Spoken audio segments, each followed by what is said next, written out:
নমস্কাৰ বন্ধুসকল ইয়াৰ আগৰ ভিডিঅ' কিটা মই আপোনালোকক ভিটামিনৰ ওপৰত এটা বিশেষ সৰু নলেজ দিবলৈ চেষ্টা কৰিছো কিন্তু এতিয়া ভিটামিনৰ সিৰিজটো প্ৰায় পুৰা হ'বই কিন্তু ভিটামিন বি টো থাকি গৈছে হয় হেতু মই পিছত আপোনালোকক যেতিয়া মিনাৰেলছৰ পাৰ্ট 2 লৈ যাম তেতিয়া মই তাৰ লগতে এড কৰি দিম আজি এটা নতুন টপিকৰ ওপৰত আহোঁ যেটো সবে জানিব বিচাৰে হয় আজি মই যোনটো টপিকৰ ওপৰত ডিসকাস কৰিব ওলাইছো এটো হ'ল ফেট লস তেতিয়া হলে মই যেতিয়া ইউটিউবত সাৰ্চ কৰো বা নেটত সাৰ্চ কৰো কিছুমান এনেকুৱা ফালতু কথা দেখিব পাওঁ কোনবাই কয় নেমু পানী খাই পেলাই ফেট লস কৰিব পাৰে কোনবাই কয় ৰাতি ভাত খায় ৰাতি যদি ভাত খোৱাটো এৰি দিয়ে তেতিয়া হলে ফেট লস হৈ যায় কিন্তু ইয়াৰ পিছৰ সায়েন্সটো কি আমি ফেট লস টপিকটো ইমান ডাঙৰ আমি এটা ভিডিঅ'ত তাক কভাৰ কৰিব পৰাটো সম্ভৱ নহয় গতিকে মই এটা এনেকুৱা সিৰিজ বনাম ধৰক 5-6টা বা বেছিও হ'ব পাৰে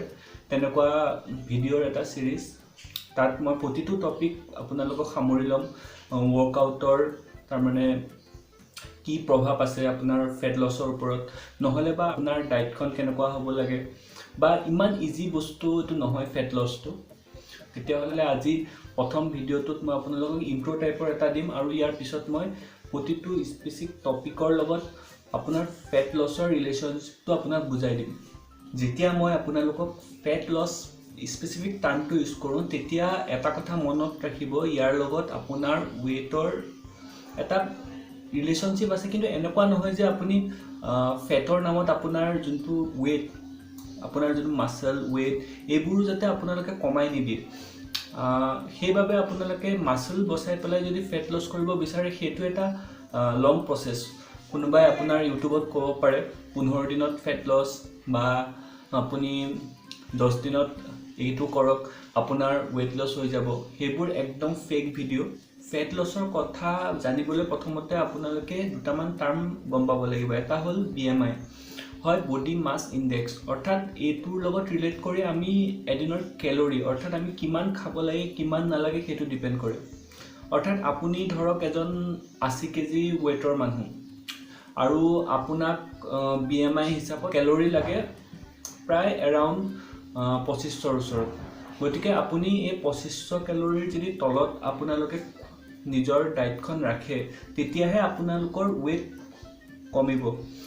সৰি আপুনি ফেট কমিব ওয়েটটো কমাব নাযাব ওয়েটটো আপোনাৰ এটা সম্পদৰ দৰে ধৰক মই যদি সিধা কথাত ক'ব যাও আপোনাক একদিনত 2500 ক্যালোৰি ওচৰে পাজৰে লাগে যদি আপুনি 80 কেজি বাইটো এটা মই ধৰি লৈছো ওয়েট এনেকুৱা নহয় যে আপোনাৰ 80 কেজিয়ে হ'ব যদি আপুনি 2500 ক্যালোৰি নলয় তাতকে বেছি লৈ আছে কিবা কাৰণত আপুনি দিনে ৰাতি আপুনি বহুত খাই আছে ক্যালোৰি আপোনাৰ কি একো হিসাব ৰখা নাই তেতিয়া আপোনাৰ নিশ্চয় আপোনাৰ ফেট লস হোৱাৰ সম্ভাৱনা একেবাৰে নাই তাত আপুনি লাগিলে নেমু পানী খাওক যি খাওক আপোনাৰ কোনো পধ্যে আপোনাৰ ফেট লস নহয় এতিয়া মই আহো ফেটৰলৈ ফেটটো কি বস্তু আমি যদি 2500 ক্যালোৰিৰ এটা এখন ডায়েট লওঁ তাৰ মানে আমাক ডেইলি ঘুৰা ফুৰা কৰিবলৈ আমাক ডেইলি 2500 ক্যালোৰি লাগে আৰু যদি আমি 2500 ক্যালোৰি বেছি লৈ গৈ আছো সেই এনাৰ্জিখিনি ক'ত গৈছে সেই এনাৰ্জিখিনি আমাৰ বডিয়ে ষ্টৰ কৰিছে ক'ত ষ্টৰ কৰিছে আমাৰ মাসল আৰু আমাৰ স্কিনৰ মাজত গতিকে আপোনাৰ মেইন প্ৰবলেম আপোনাৰ মাসল আৰু স্কিনৰ মাজতে থাকে যিখিনি আপুনি ফেটস নৰমাল ফেটস আৰু লিভাৰটো ফেটস এটো পিছৰ কথা বাৰু তাৰ ওপৰত মই ভিডিঅ' পিছত বনাম এতিয়া নৰমাল আপোনাৰ বডি ফেটছৰ ওপৰতে আহিছো এটা বহুত ইম্পৰ্টেন্ট কথা মই এটা এক্সাম্পলৰে বুজাইছো ধৰক আপোনাৰ ওয়েট 100 কেজি আৰু আপোনাৰ ফেটস আছে 20% মানে 20 কেজি আপোনাৰ ফেটস আছে গোটে বডিটো আৰু আপুনি যদি উল্টা সিধা প্ৰকাৰে আপোনালোকে খোৱা কমাই দিয়ে বা একদম নাখাই নগৈ 15-20 দিন একদম নাখালে আপোনালোকক ওয়েট কম লাগে তেতিয়া আপোনালোকৰ ওয়েট কমিব হয় আপোনালোকে 80 কেজিলে ধৰক আহি গল কিন্তু তাত আপোনাৰ ফেটছৰ পাৰ্সেন্টেজটো কমি না যায় আপুনি ক্ষীণ ইয়াৰ অৰ্থ এটো নহয় আপোনাৰ গাত ফেটছ নাই ঠিক আছে আপোনালোকে নিজৰ ওয়েটটো বচাই আপোনালোকে ফেটছটো কমাব পাৰাটোহে মেইন টাস্ক ঠিক আছে মই এই ভিডিঅ' সিৰিজটোত আপোনালোকৰ লগত কিছুমান নলেজ শেয়াৰ কৰিম যিখিনিৰ দ্বাৰা আপোনালোকে নিজৰ বডি ওয়েটটো বচাই ৰাখি ফেটছত টাৰ্গেট কৰিব পাৰে কিন্তু হয় টাইম অলপ লাগিব আপোনাৰ এভাৰেজ ধৰক 6 মাহ 4 মাহটো মিনিমাম আপুনি যদি প্ৰপাৰ ফেটছ লছ কৰিব লগা হয় তেতিয়াহ'লে আপোনাক দৰকাৰ। আৰু এইটো এনেকুৱা প্ৰচেছ নহয় যে আপোনাৰ এদিন দুদিন আপুনি শুই উঠিব কালি ৰাতিপুৱালৈ আপোনালোকৰ ফেটছ কমি যাব। সেইটো এনেকুৱা বস্তু নহয় যিটো বস্তু আপোনালোকে খাই ইমান বছৰ বা